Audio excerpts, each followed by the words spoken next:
I'm Susan Ormiston, and this is The Current Podcast. You're at war when you get attacked. We got attacked. U.S. put 50%. We waited until the United States decided to actually implement these so-called 338 tariffs. That's fine. We've got the reserves. We've got the resilience. We've got the plan. We've got the focus. We will respond. We're going to focus on what we can control. We're going to build. On Saturday morning, Prime Minister Mark Carney said we were being attacked. In response, he pulled out of trade talks with the U.S., and now we're looking at ongoing and potentially escalating tariffs. But it's a move the federal government says is best for Canada. To help us parse through all of this, we've brought together our national affairs panel.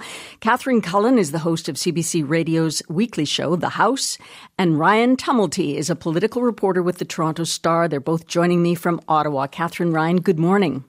Good morning, Susan.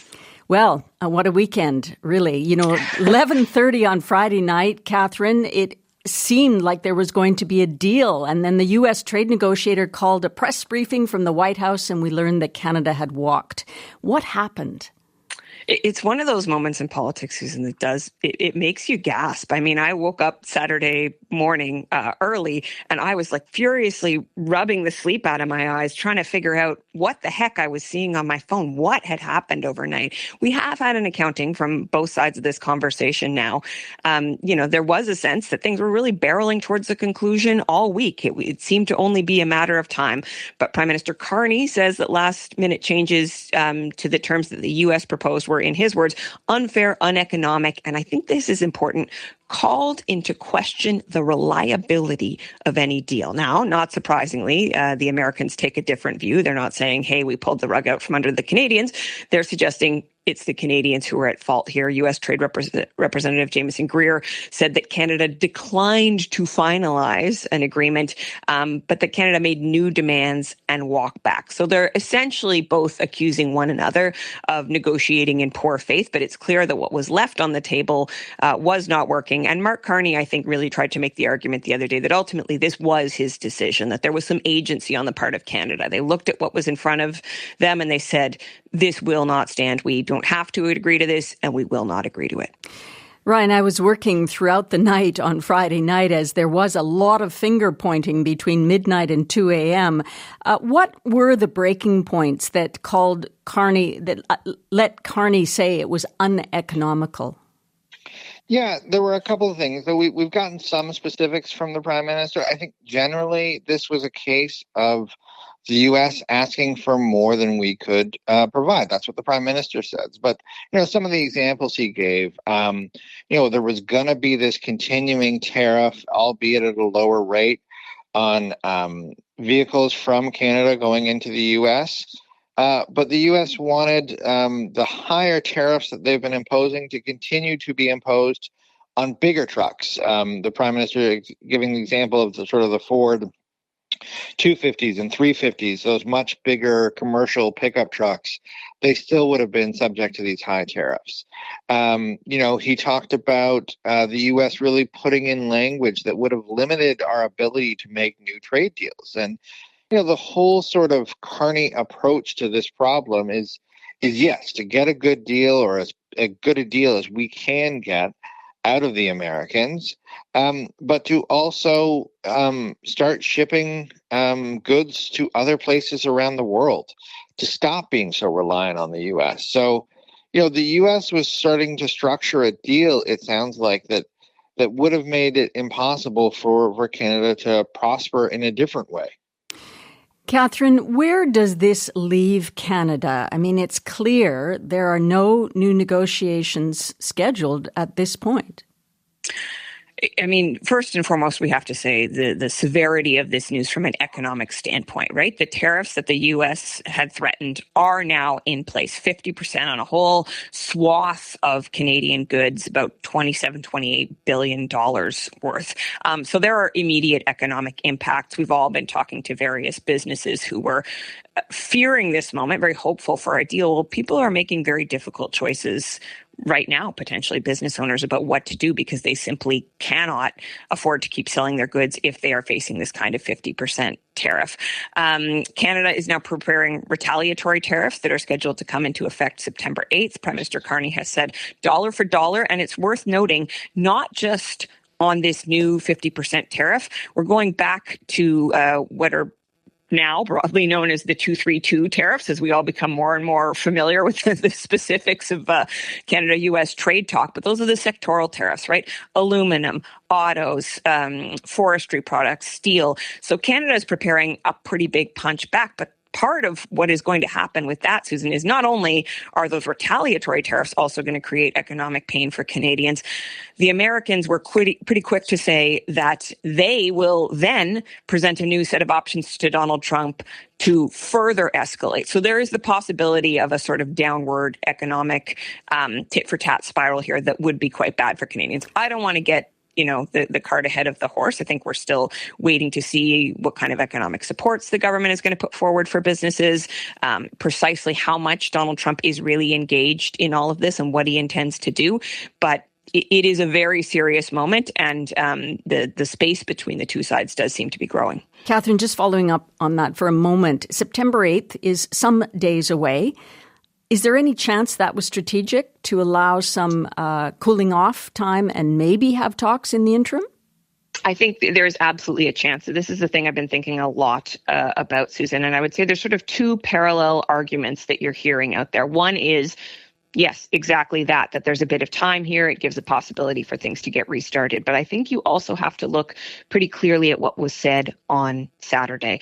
Prime Minister Mark Carney has suggested that the things that the Americans were asking for, some of them were an affront to Canada's sovereignty. Ryan talked about the limitations on our ability to do trade with other nations. Well, that is part of our sovereignty, right? Our decisions about to what extent how we want to engage with the world. And if those decisions are being made by another country, I mean, some of this is part of what happens in trade, but the Prime Minister really has framed it as some red lines in effect here. Some of the things around the protection of the French language, which may not seem of great interest to non-Francophones or people outside of Quebec, but that is it's always been a touchy issue, but this is also coming on the cusp of a Quebec election where there is a very realistic chance that a sovereigntist party is going to come to power, which would, in theory, eventually lead to a referendum in that province. So there are questions about national unity. So the Prime Minister, I would argue from his perspective, has to show a pretty muscular defense of the French language in order to think about the federalist dynamics, right? The idea of managing the politics in that province. And Mark Carney basically said, listen, we can't count on these guys. Signature in pencil sometimes, he said the other day of the Americans. We just don't know if we could count on any deal. So it's tough to see with all of those pieces how they could get back to the table. But at the same time, the economic wallop here is going to be significant, and there is going to be pressure to work this out. Ryan, Catherine has laid out what Mr. Carney told us about what happened in that room. He's selling this to Canadians. How is it going over? I mean, Canadians were not in a conciliatory mood. So I think that in the short term, at least, the Prime Minister, is getting a lot of support for this. I mean, we were talking about this just last week, that there was this petition going around, calling on Parliament or calling on the government to expel the U.S. ambassador to Canada. We don't expel ambassadors to hostile countries to us, but 200,000 people had put their signature forward to kick out the U.S. ambassador. That's the kind of mood Canadians are in. Canadians are not only not traveling to the U.S., but I know lots of Canadians who avoid U.S. products at the grocery store, which is pretty hard in a country like Canada in January. So Canadians have really dug in on this. And I think they were looking for the same from their government. I think there probably would have been some acceptance of taking a bad deal or a less than ideal deal that was being put forward. But politically, I think the Prime Minister is reading the room pretty well. I'll say this, though, that can be short term, right? That can change in an instant. And that'll change when plants get canceled, when jobs start getting cut, when small businesses have to close because of these tariffs, there will be people wondering why we didn't make a deal. So at the moment, Angus Reid got busy over the weekend and polled Canadians, and we find out that 3 in 4 Canadians endorsed the Carney government's decision to walk away from the table. But 2 in 5 are worried about their jobs. I mean, that's natural. What are we going to see in the short term, Ryan, about job loss?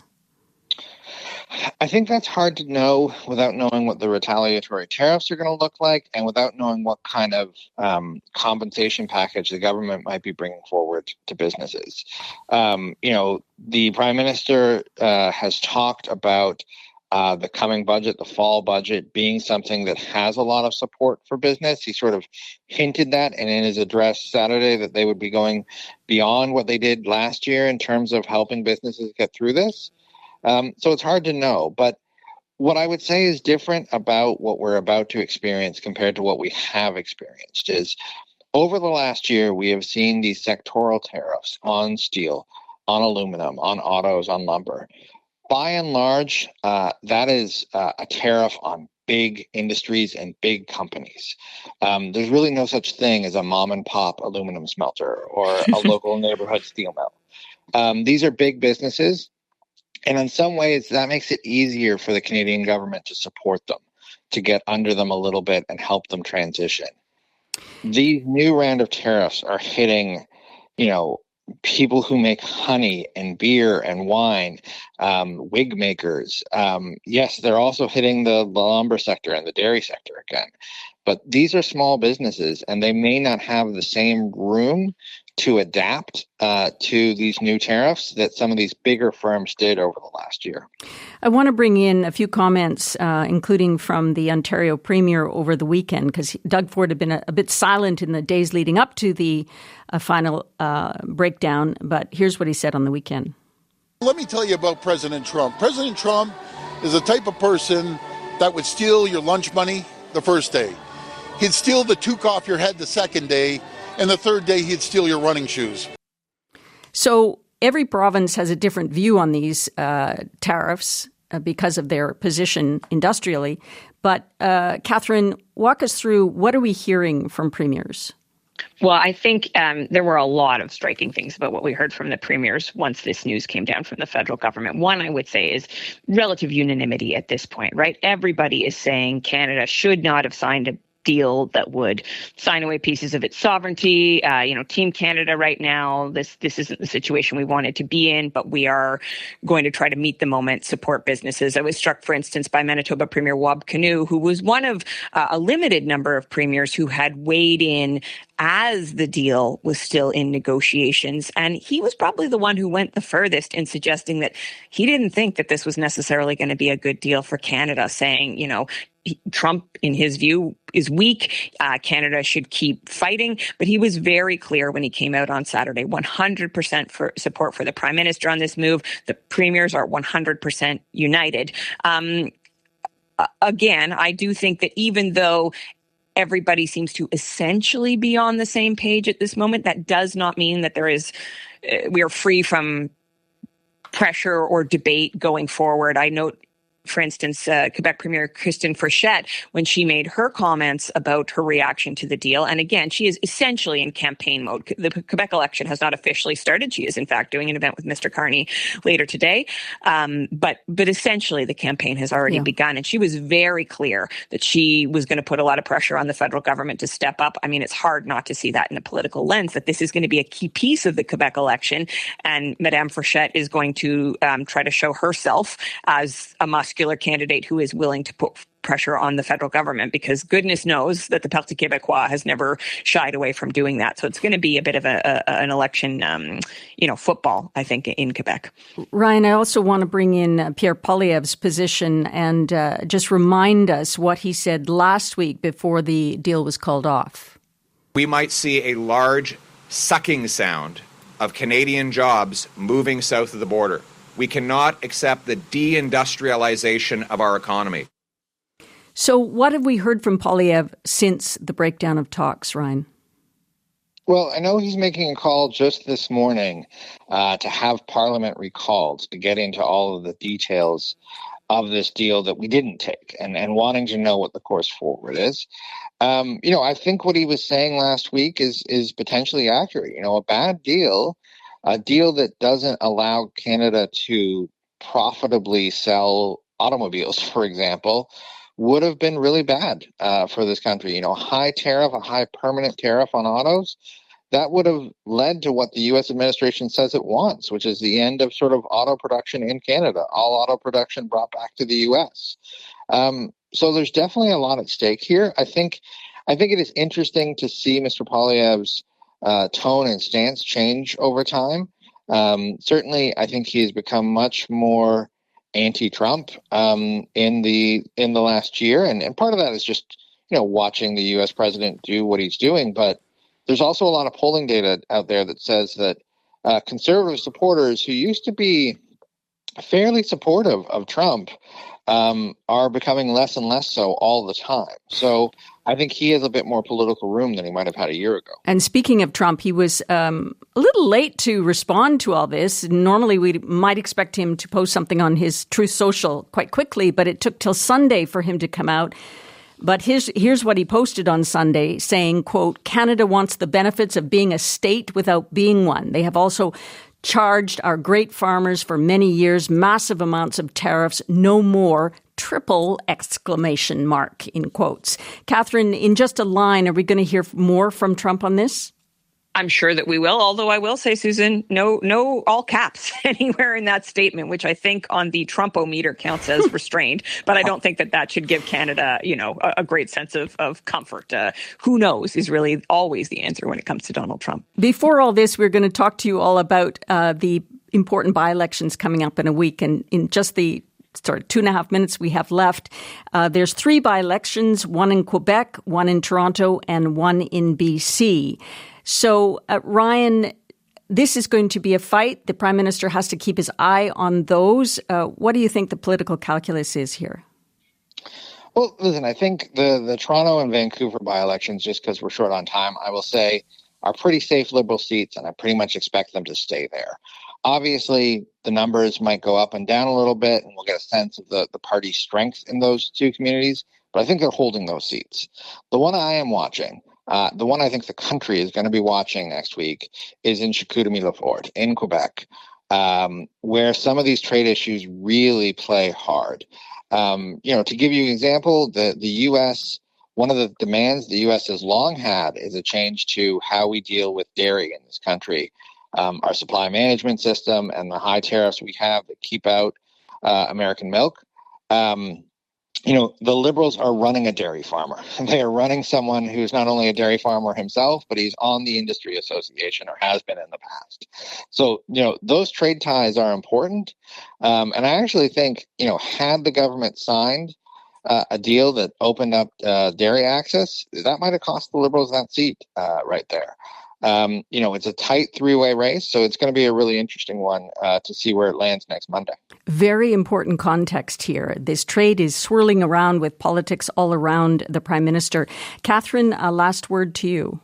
I'd say there are 3 other votes that are more significant to watch: the Alberta referendum, the Quebec election, and the U.S. midterms. And the extent to which, on the Canadian side, certainly all of this is going to play into both of those votes. The U.S. midterms, I think there's a lot of hope amongst Canadians that this is finally going to get the Americans' attention, that it could have an impact on the midterms. I think that remains to be seen, Susan. So there's a lot to watch here. And as you say, the politics are thick and heavy, but the consequences are very real. This is visceral. This is going to affect the lives of average Canadians. And just a reminder, Catherine, help me with this, that the House doesn't sit till the end of September. So we're going to have a lot of talk without the parliamentarians weighing in on this. Well, this is Pierre Poilievre is calling for the House to be recalled so that there can be more scrutiny of this. I'm not sure that's on the top of the government's priority list. But yes, I think, again, everyone seems to be coming together at this moment. But there are going to be a lot of questions about the deal that Carney was prepared to sign. I think the Conservatives are trying to put pressure there. Some of the premiers are now making it clear that in hindsight, Doug Ford, it was a bad deal, he says. So some pressure there. And then also the supports, the push or not to get back to the negotiating table. There is unity here, but the path forward, no question, is a difficult one, and there is going to be a lot of debate about it. Catherine and Ryan, thank you very much for this morning. Thank you. Catherine Cullen is the host of the CBC Radio's The House, and Ryan Tumulty is a political reporter with the Toronto Star. They were both in Ottawa this morning. I'm Susan Ormiston, and this is The Current Podcast. With respect to the auto industry, both in terms of the level of the tariffs, the treatment of Canadian content, so Canadian parts, Canadian steel, Canadian content in vehicles, the scope of the tariffs. The Americans wanted to limit it to autos only, effectively moving into a series of terms that would made the production more uneconomic over time.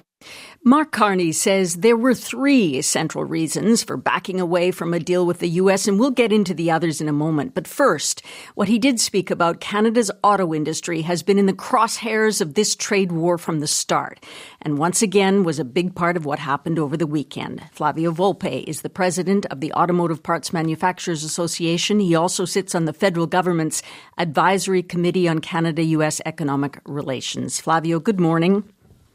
Always a pleasure to talk to you, Susan. You've been busy. My goodness. You were on this program last week speaking about this deal.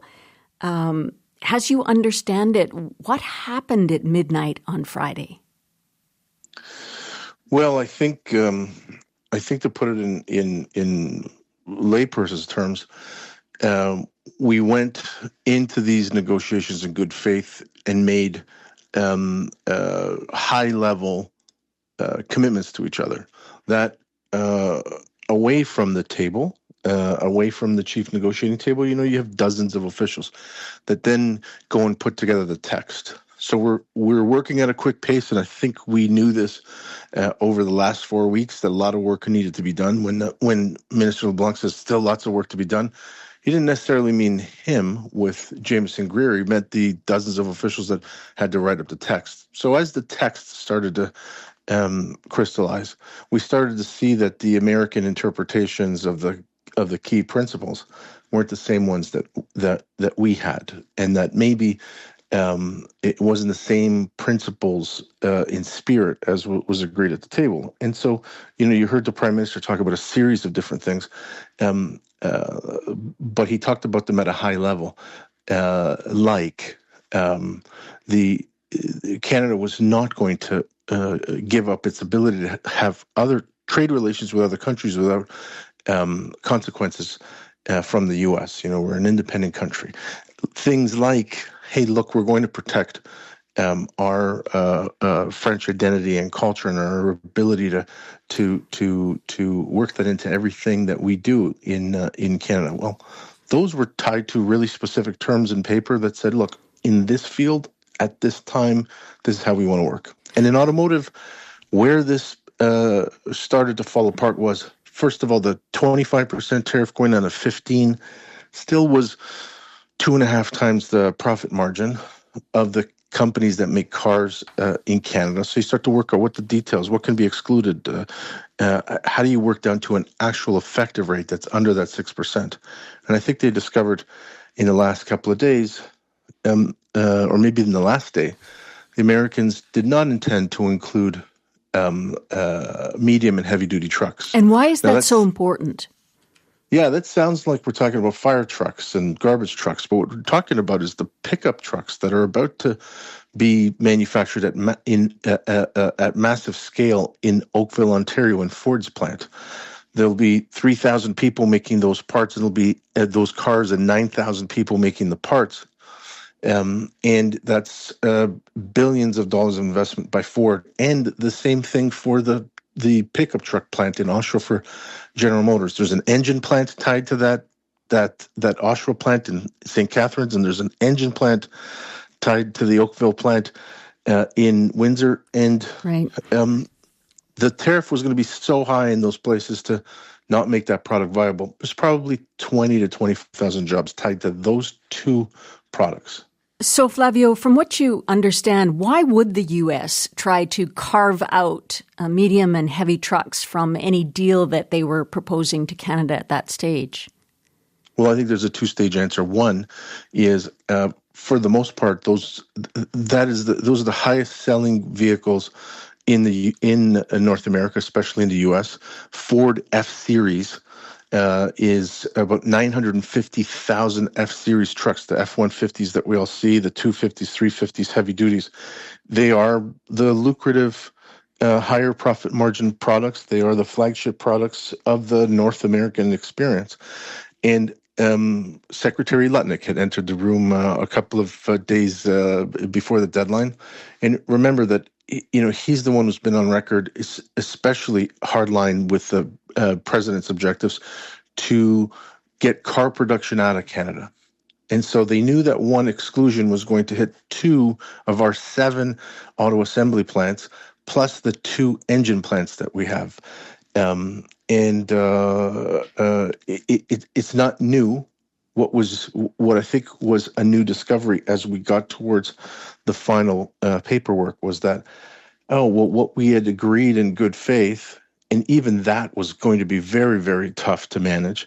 In the letter of the documents that were coming forward, this is a little Easter egg, as we say in the business. So what sense does it leave in the industry about good faith on the U.S. side towards negotiating anything on autos?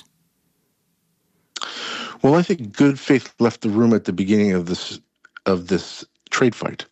Left last January. We're talking now because this new trade threat put new tariffs on $28 billion of Canadian goods on the 19th of August. Well, automotive in Canada has been looking at tariffs since April of 2025.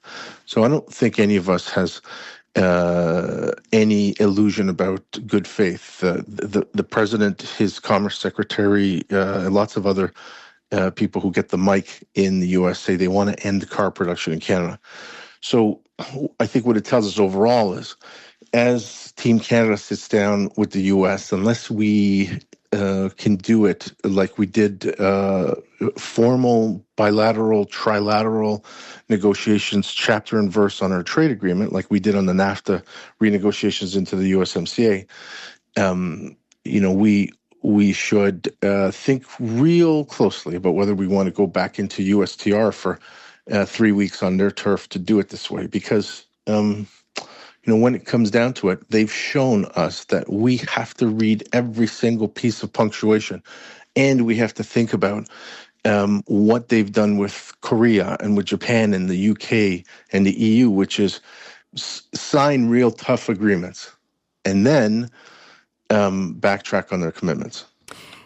Flavia, just in the couple of minutes we have left, it leaves a lot of uncertainty for those in the auto industry. There's no deal. Yeah. There has to be a renegotiation at some point, likely. How worried are you for auto jobs and the well-being of auto workers in the country, given what happened on the weekend?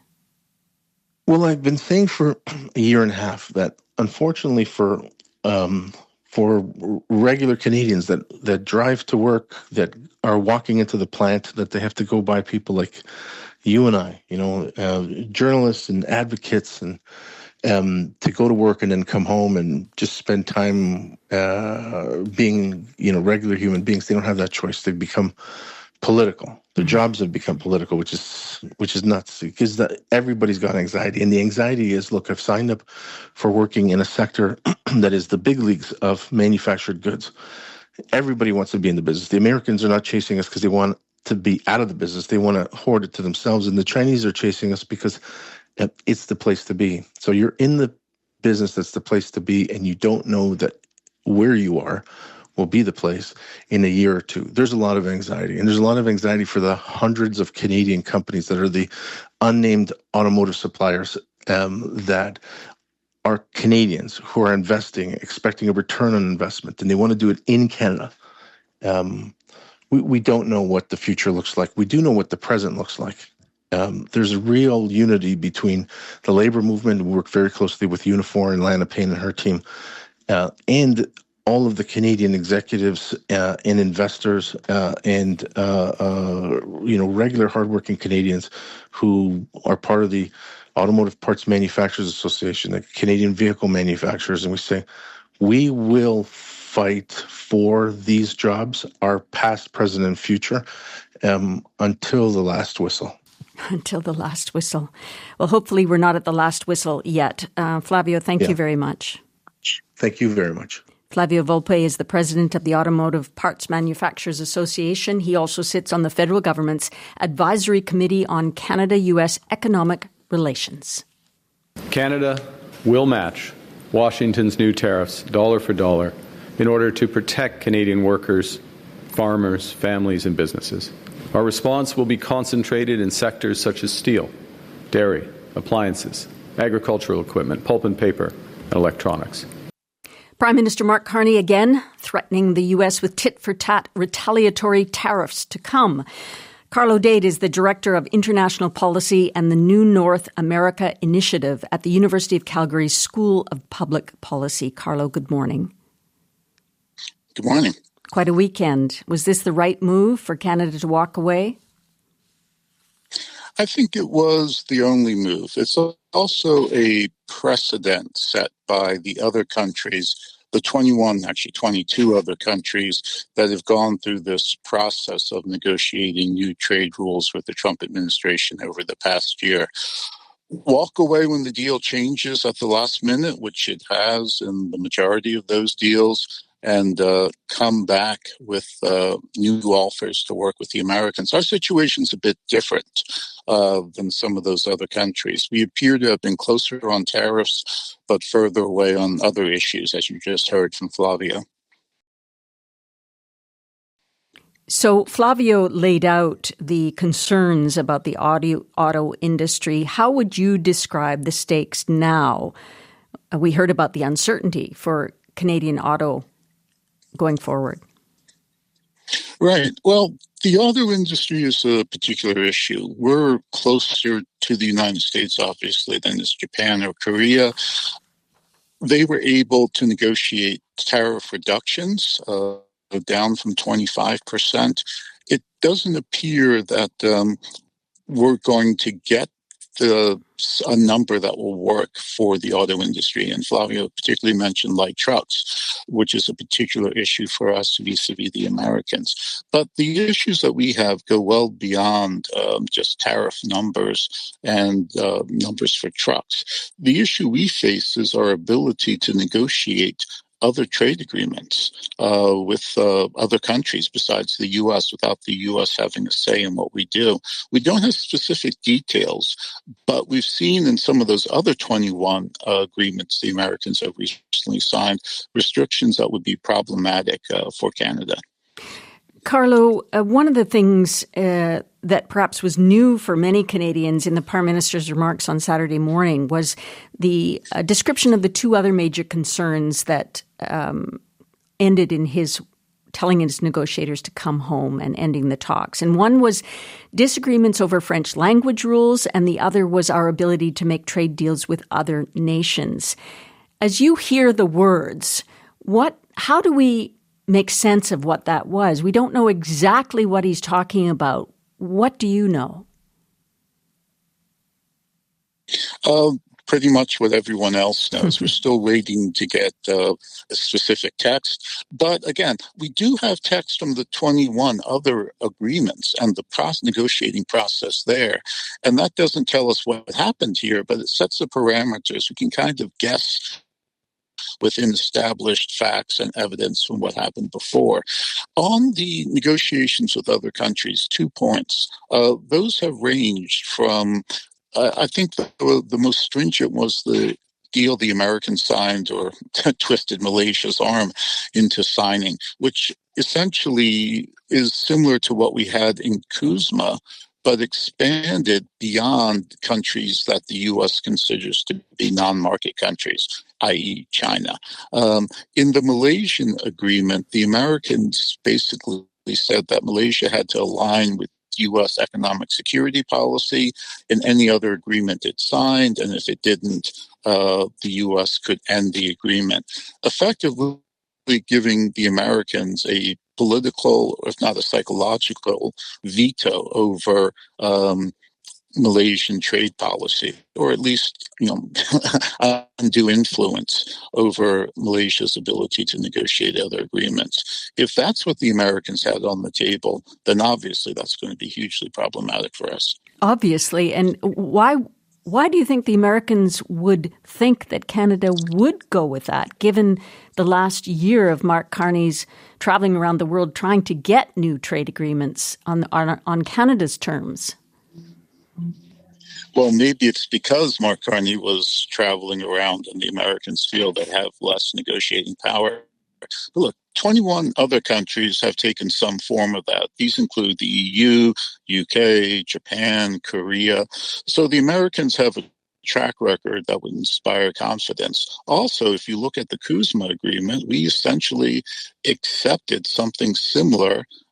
Again, we don't have the text of exactly what they asked this time, but we accepted something similar in Kuzma, agreeing that we would include the Americans in our trade negotiation process with a non-market country, a country the U.S.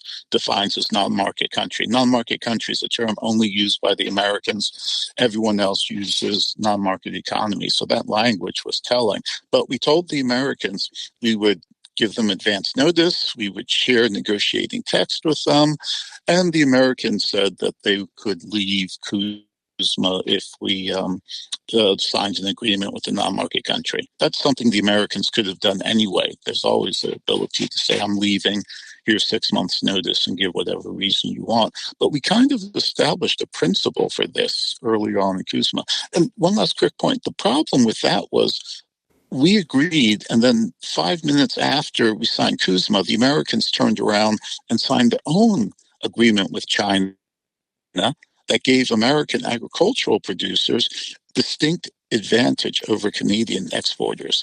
So this is a precedent we may have established with Kuzma, but it's one that's subtle in its ability to really harm us. Carla, we talked about auto. What impact does these talks falling apart have on the dairy and lumber sector at this moment? Well, it puts in uncertainty, obviously, forestalls investment and the usual things you'll hear folks like myself or economists say. But remember, if we look again at the history of the 21 previous agreements, we've seen breakdowns and eventual resumptions. The time period ranges from a few weeks to a few months to Vietnam, which is still talks have broken down and haven't resumed. So I think that sets a parameter, if the other agreements hold, that we're probably looking at a break of, again, a few weeks to a few months. That's interesting. When Carney says he'll be instituting dollar-for-dollar retaliatory tariffs, it seems like that would make negotiating even more difficult, maybe stretching that pause that you suggest. What do you think? Absolutely. And this is where Canada breaks from the history of the 21 other, 22, if you count Vietnam, other negotiations. No one else offered retaliation the way we have. So this is a new twist. It may be testing the limits of American tariff ability to use tariffs to pressure countries. Japan and others faced higher tariffs than we did.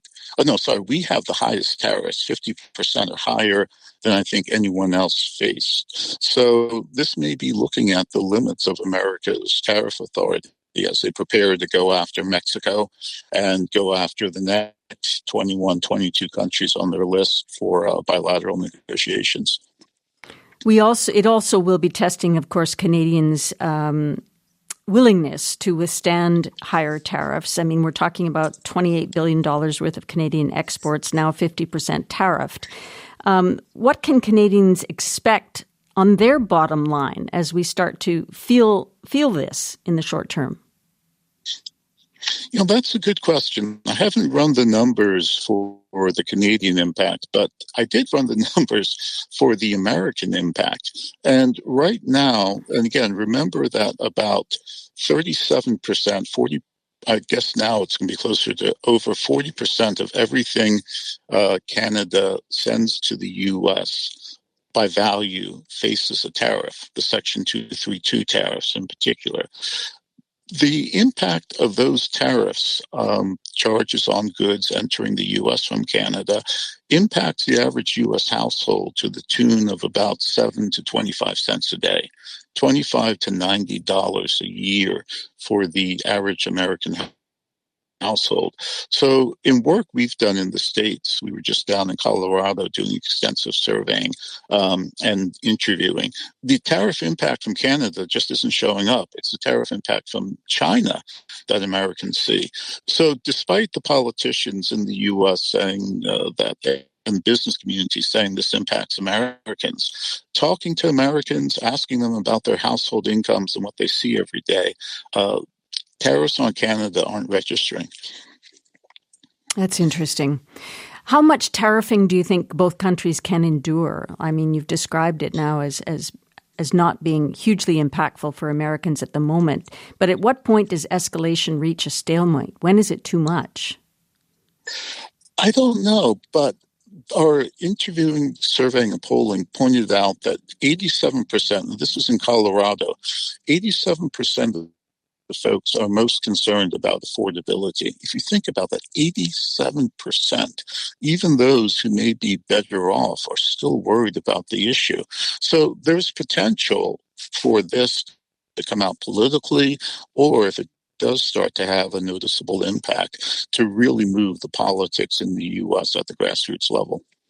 Carlo, I'm sure you've been watching the reaction in the United States over the weekend. Does it appear that Americans are buying the White House administration's understanding of what happened, or their sell of what happened to bring the talks to an end? Oh, I don't know. From the work that we've been doing at the grassroots, at the state level, that would require, I think, a real intensive effort to get an answer to that question. You just can't survey. You've got to do a full process of going in, focus groups, talking to people to really understand. Based on the work that we've done in Colorado, I don't know. Folks are just so overwhelmed with affordability, environmental issues, forest fires, aridification. There are a whole host of issues that rank far above trade. It's a concern to us because we're in Canada, but when you cross the border and get down to the grassroots level, what we're finding is, as you would expect, it's just not registering. Carla, we just have a minute left, but could you help us with a pathway forward? What are you watching for that could indicate that the path towards a deal could be back on? Well, a couple things. One is Mexico. Should the Americans turn to Mexico and be able to get concessions out of us that they can't get from Mexico, that, of course, flips the script. We now have pressure from that side. A deal's been struck for North American, the Organization of Trade within North America, and we may have to shift our position. If we can get back to the table with the Americans, as the Japanese, the Swiss, the Koreans, et cetera, did, and rework the terms, get the Americans to define the alignment on economic security, meaning ability to sign other agreements in a way that we can live with, the way the 21 other countries have been able to sign deals that they can live with, there's progress. So we want to see resumption of talks, and we want to see them proceed the way that other countries have managed to get back to the table with the Americans, and not wind up where Vietnam wound up with no agreement. But this retaliation is going to be interesting because we don't have a precedent for that. Exactly. Well, we'll have to leave it at that. I'm sure we'll be speaking to you again. Thank you very much for your time this morning. My pleasure. Carlo Dade is the Director of International Policy in the New North America Initiative at the University of Calgary's School of Public Policy. You've been listening to The Current Podcast. I'm Susan Ormiston.